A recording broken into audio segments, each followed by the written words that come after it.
Golfers, welcome back to the channel. In today's video we're going to talk about a common issue I see on a regular basis that is destroying and plaguing your golf swing. So one of the biggest things I see is a lot of people will take the club back, and what they'll do is they get the club face really open too early in the backswing, and then they get the left wrist really cupped. As we start down, shaft gets really steep. Because the club face is open, we have to close it at some point, so as we come into impact, we get an impact position where the grip end of the club's going back towards your right hip.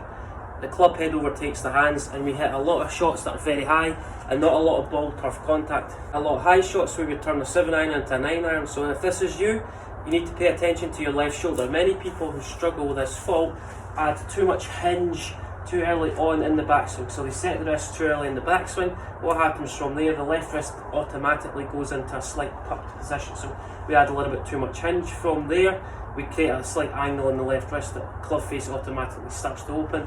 Then as we get to the top of the backswing, we still get in a cupped position.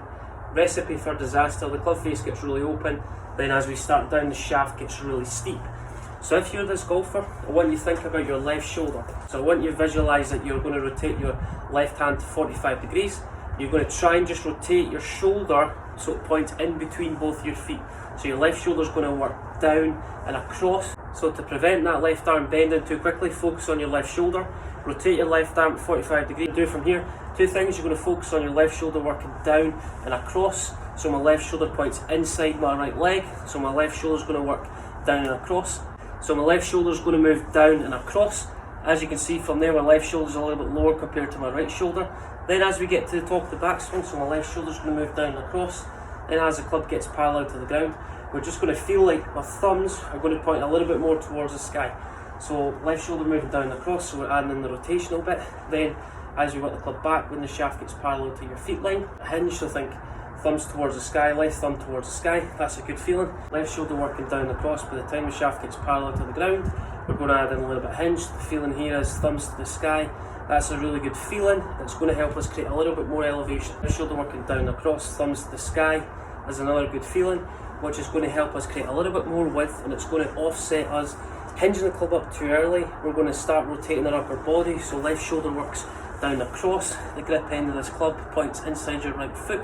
From there, you should feel this stretch down the right side of your body, and you should feel like your left shoulder gets closer to the ground compared to your right shoulder. Flick grip job, two feelings from here.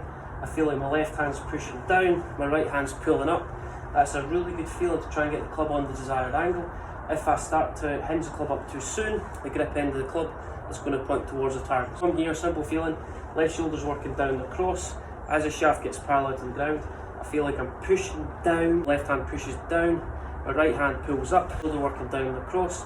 Push down with your left hand, pull up with your right hand. That's a good feeling to get the club on the desired plane. And it's also a great feeling if you struggle with really inside takeaway. You take the club inside.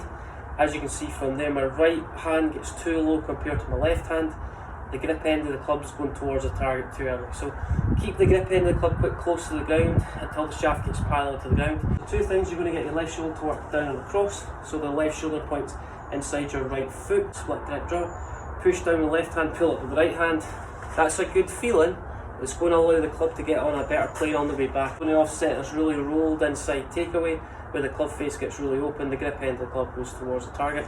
Split grip job, left shoulder working down across as the shaft gets parallel to the ground. From here, the grip end of the club is going to go down. That's going to allow the club to hinge a little bit more up. Split grip job, push down on the left hand, pull up with the right hand. That's going to get the club in the desired action, and it's also going to allow you to get a bit more width in the backswing. You're somebody that gets really flat on the way back, really inside take. Two things: left shoulder working down across. That's a good feeling. Then the split grip job, push down with your left hand. That's going to encourage a little bit more hinging. Pull up with your right hand. From there, as we get to the top of the backswing, you can see my hands are pretty much on the line of my shoulders.